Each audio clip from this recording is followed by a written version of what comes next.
So I hope I've got everything set up correctly here. Starting on the first turn, either battle would be possible, but I don't want to launch a battle. I've set up the pieces beyond what I had before, so I've got the required units in their boxes. I may forget that every now and then. I've got to try to get into that mindset. I'll probably fudge it and go back on it if I do. I actually pulled the Russians out of here. I think there's absolutely no chance that there's going to be a charge towards that gun battery or towards that bastion. Just like is there no chance?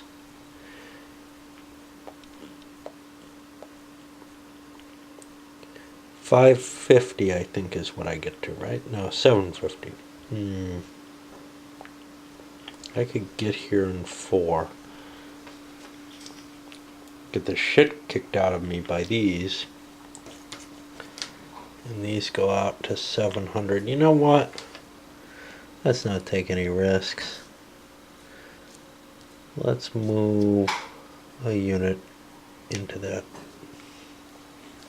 bastion position. I have a lot of units down here, and that kind of solidifies the defenses there.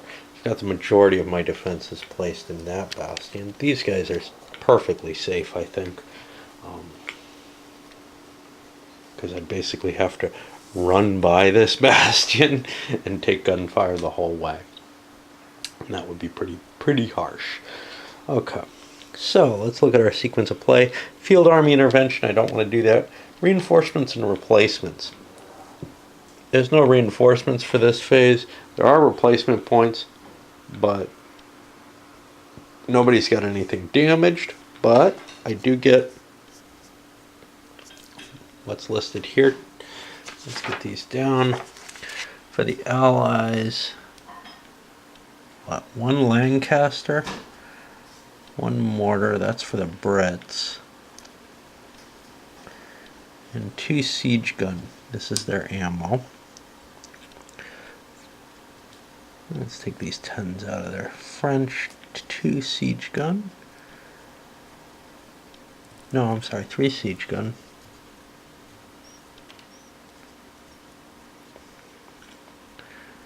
Two mortars.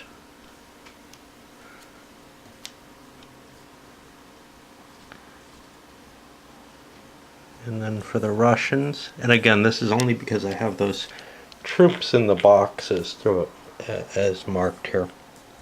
For the Russians, 3 siege gun, 2 mortar. I don't think anybody's going to be using these. Okay. So, one thing you'll notice is the Russians and the French have very few units on here. The English, of course, I put the guards there because they're just guarding the supply line, and that's what you want guards to do, right? Mainly, I don't want them exposed to fire if they're building entrenchments. I don't want to waste the guards for that. I can shift other units in there when I'm ready to make an assault.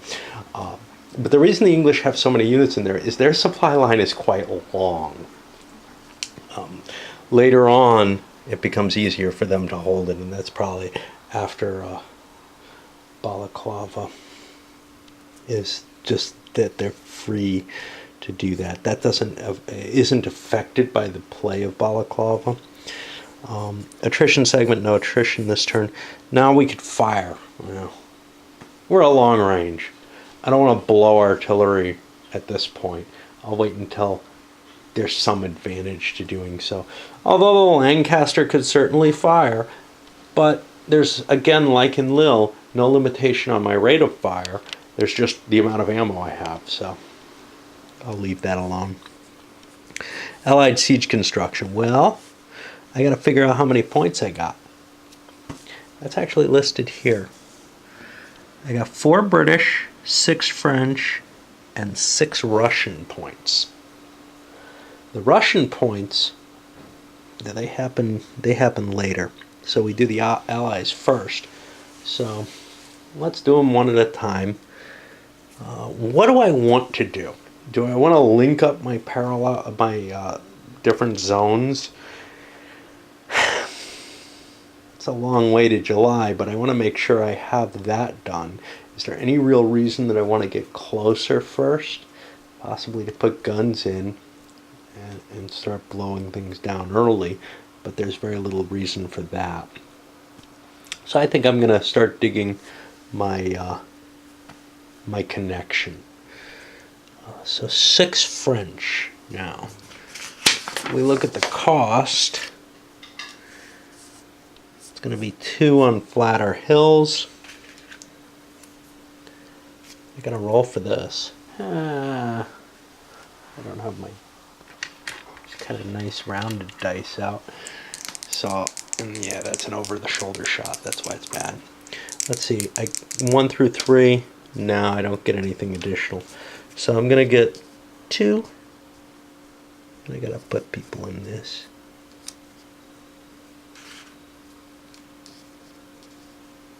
4, 6. Put a regiment. Not sure what the regiments are, if they're how they're designated. Let's see if we've got that listed here. So the brigade is the second number here. I think that's what's going to be important to me, but I'm not sure. Which kind of is stupid because I've got my lefts and rights. I don't have things set up correctly for the English to be able to easily access. I'll probably change that at some point. Anyway, that's the 6 for the French. Let's go to the English. Burgoyne. Interesting how the same names always show up in the military. Gets an extra 2. So instead of 4 English, I'm going to get 6. I don't really need to dig this yet. But taking that bastion isn't terribly valuable to me. So let's put this here for 2. And this is going to cost 4 here. And I say that's connected. I can't move there yet, but I might as well get that shit built. Because in the long run, that's, I think, more important than anything else that I can do there. Now we got to go back to the sequence of play. And there's a good one on the map, but that's hard for me to read. Operational movement. I'd be able to shift my forces around, but there's nothing I really want to do. This is just notional where I have those set up, and there's no really good reason for it. There's not going to be an assault this phase. The Russians aren't going to fire artillery at long range. Sorry, that's down here. We already went through firing. The Russians' operational movement, I don't have any real reason to move things. I've got to pay attention to this each turn, though. If this go up, the French are going to need an extra unit there. So I'll send someone else there, because next turn I'm going to need 3 units. And this is just kind of this vague annoyance, kind of like some of the stuff in Lille. I think it's almost my dinner time. Alright, Russian siege construction. So this is the big thing.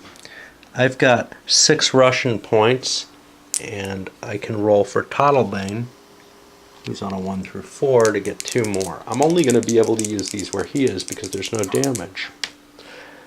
I do not get that. I get 6. I could have used up to 8, which would have been my total. I ought to really be paying attention to this.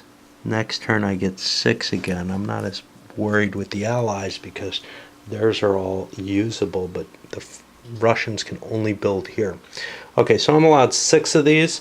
Well, that lets me raise this by 3 at 2 points each, except I've only got 4 units there. That's why I want more there. So I can only raise it by 2. Tattlebane did not get enough units to be able to use all his points. All right, and now we are done, and we go to the next turn. I should be able to get a turn in this morning. I chose not to do a field army intervention again. You look at the options. Balaclava removes artillery rounds for a number of turns from the British. Well, they start getting a lot of them down here next year. That's when I'm going to want to do it. I don't want to do it up here when they're getting a crappy number. Inkerman, well, that removes a bunch of Allied infantry units from the board. Why would I want to do that? If it's a large enough number, I might be able to prevent construction work, but right now there are enough allies on the board that it's not going to have that effect. So I think its primary effect is, unless the allies have taken a lot of losses already, I'm looking at it as sort of a hold on a minute, I don't want you assaulting this turn, just to throw out there. Chernia, I of course would love to do, but I'm not allowed to do that. That's got a start date that I'm allowed to take. The reason I would like that is that just gives you more replacement points for the rest of the game with the Russians. Some reinforcements have come on the game. For the Allies, no big deal. They're just behind the lines. For the Russians, I had to choose, and I threw them all over, well, almost all. You got a few scatters. And I also got some more siege artillery. But I threw most of them over here with the intention of building that up to a level 8 bastion and then moving my Tattlebane and my additional forces to other bastions. Actually, I don't even have to move that to level 8. Level 6 is sufficient, but I want to get it up to level 8 because the Allies are going to bombard it. The reason level 6 is sufficient is because it actually counts as 2 levels better than it is because of the hill that it's built on. Anyway, I want that to be as resilient as possible. I do not want that to fall. The other things I obviously don't want to fall either, but I'll get to them later. No attrition this turn. We don't want to fire. So we're on the construction phase. And these all flip over to be effective again. What I ought to be doing is kind of sorting them out. Because in the end, what do we got here? Our designation on an allied unit, the brigade number is the second number, and it's the number of brigades I'm allowed to bring in that is effective, right? Yeah. So I should have things kind of sorted, not by the regiment, but by the brigade itself, which is the second number in the designation, and not really worry too much about the regimental designations. I thought those might be the important thing. All right, but I still haven't gotten around to that. And it doesn't make much difference right now, because I'm just digging trenches.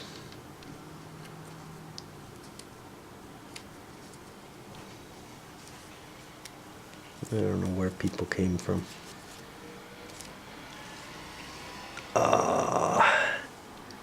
And this one's completed. We're almost there. Okay. Let's see what we have. We have to figure out our siege points, which this turn, the Brits have 4, the French have 6 with a possible bonus. I think the Brits want to construct the most of this. The reason is, I feel like the French actually have the opportunity to attack those bastions, perhaps.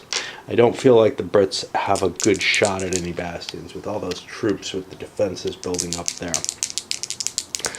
So I'll do the Brits first, and we have 4 plus a possible...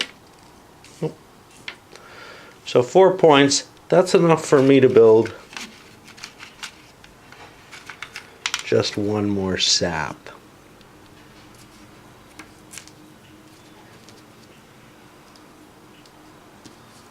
I think I'll start constructing actual French fieldworks though here. I've gotten a good enough start on the line.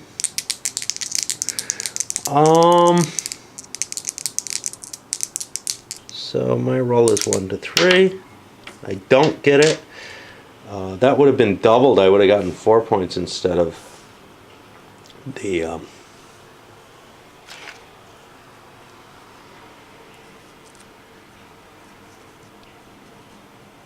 let's start building this way. Oh, I'm not quite sure how this is all going to end up, but there's 2. I get 6 points. In a way,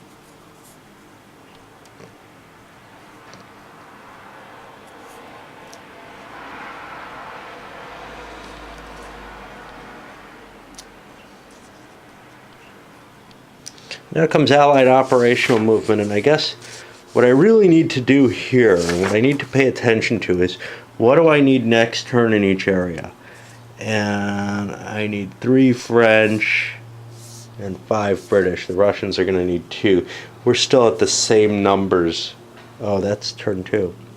I forgot to give myself ammo. Okay, 2 siege guns for the Brits. Yeah, we did this before. I probably shouldn't be doing it again, but I'm not really terribly comfortable. 3 siege guns and a mortar for the French.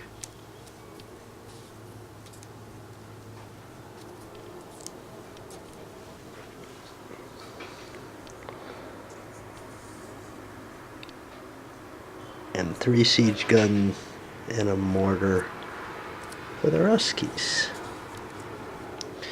And yeah, in November, I'm going to be facing the same numbers. December, or November 2, I'm going to face the same numbers. Things go up in December, what I need for troops. However, remember in the winter I can't do much. Alright, so that's my construction. My operational movement we just looked at. There's not going to be an assault. The Russians.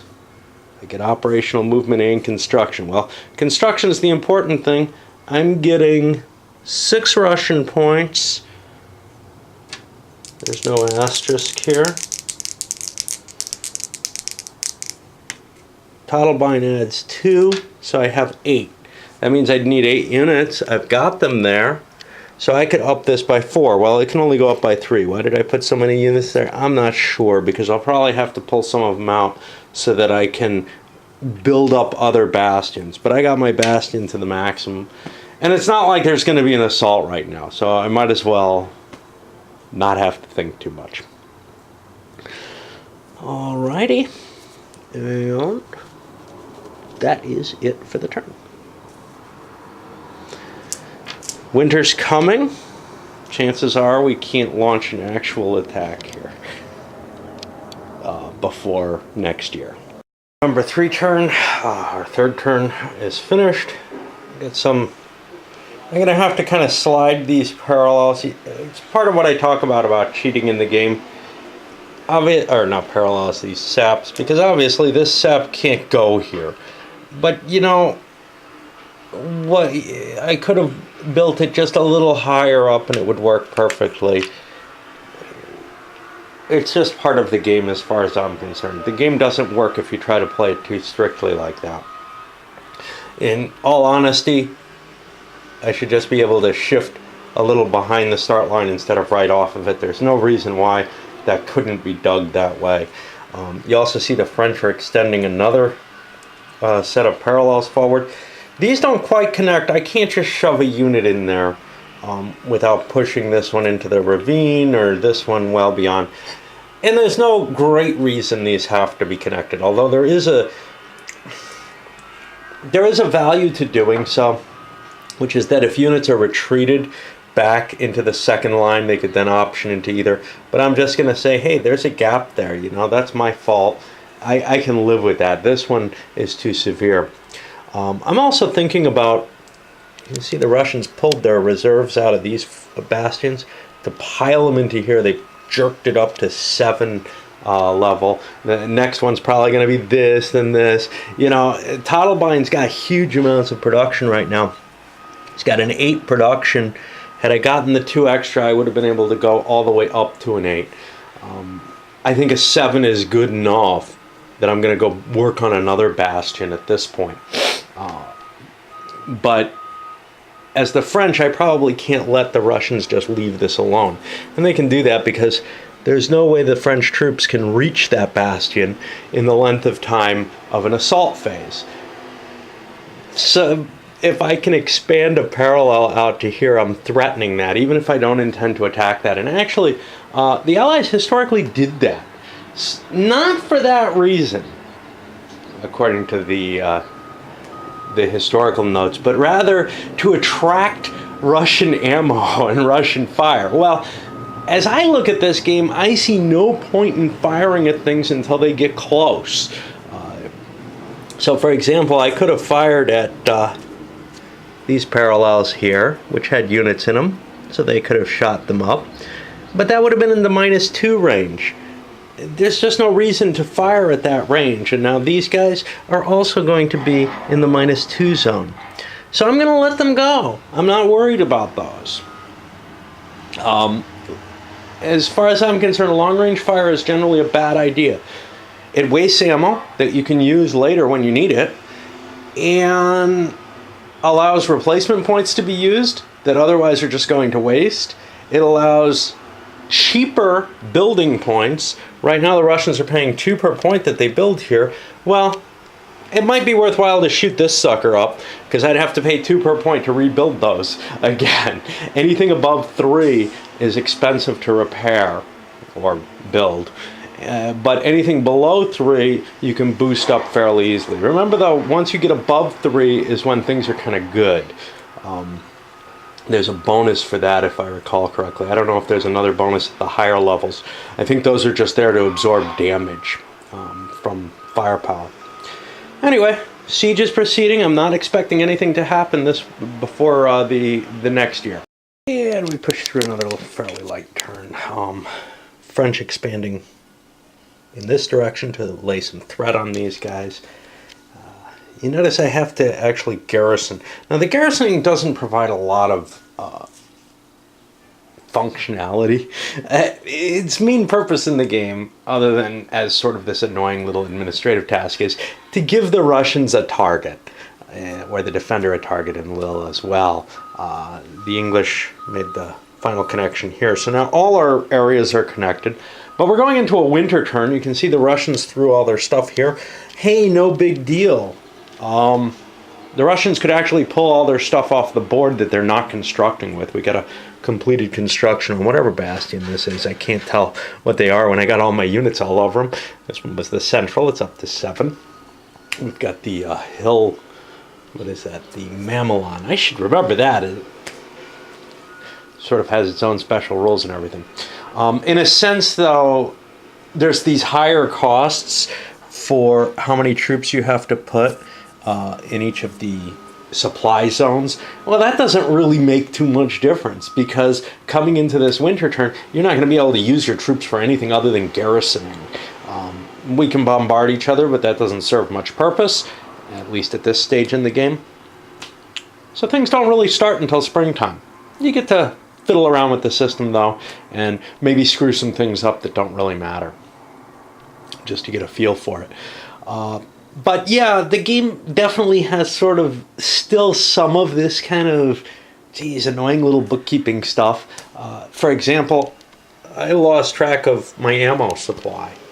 In this short amount of time, I had left some ammo and had not collected it. The English, I got all theirs, but the French and Russians, I didn't get their siege guns, but I got their mortars.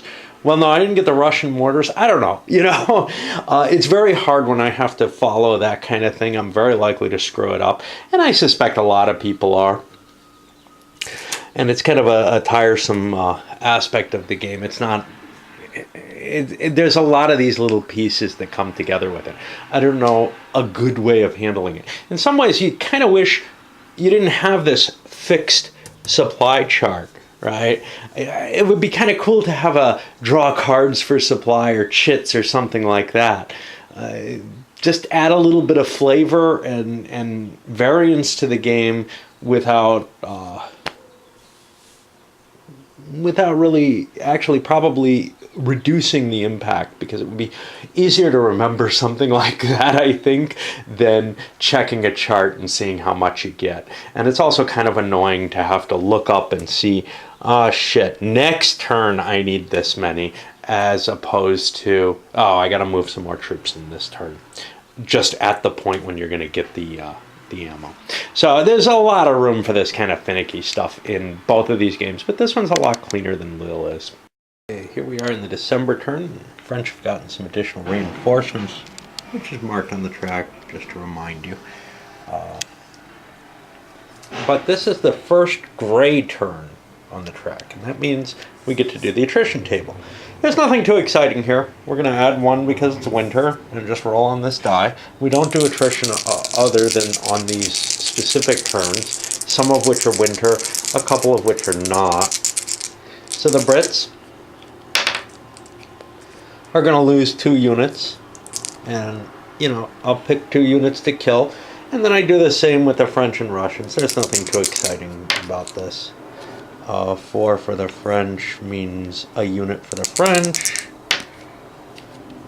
and 3 means a unit for the Russians.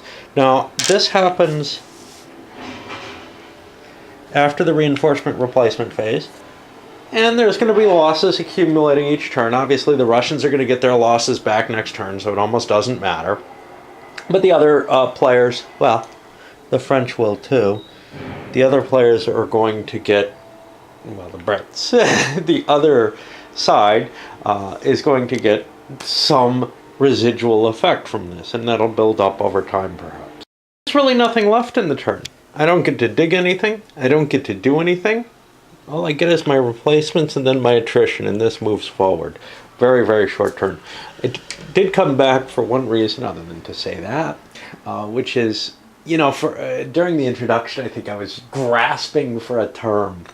I was trying to describe what the Russian naval presence at Sevastopol should be appropriately called, and it finally struck my head.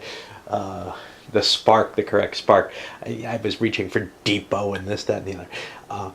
Uh-oh, now there it goes again. The word I'm looking for is arsenal. You know, sometimes my brain just fails completely to reach for the proper word. And I don't know what's up with that, but it's not, I think, an age thing. And it's kind of funny when I'm writing. I have that kind of,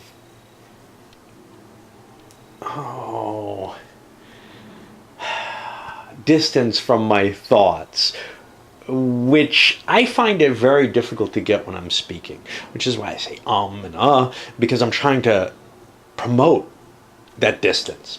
But to tell you the truth, those uhs and ums don't really do it, because I'm just creating these echoes that prevent me from grasping that right word, when a bit of silence, if I can remember to do that, would be enough. Just kind of one of them random points that comes out for whatever. Alright, well, here we are. We pushed through the winter months, January and February. We're in March. March is an attrition turn too, because of muds and colds and stuff like that. I don't know. But it does become sort of a normal turn, in the sense that I can start digging again, and the Russians can conduct a field army intervention or the like. The results of the winter diseases, you can see what we've got here. The French took a significant loss on the February turn. The English took one in the January turn, I guess. And we've also, I think, gotten these all up to location. The Russians have a significant advantage in terms of ammunition, which is not surprising. I guess we're ready to start all over again. I should probably load this one up, because I think we've gotten a pretty good view, and things are going to start getting more interesting at this point, but I'm going to kind of take a step away until we hit the assaults, just like I did with Lil.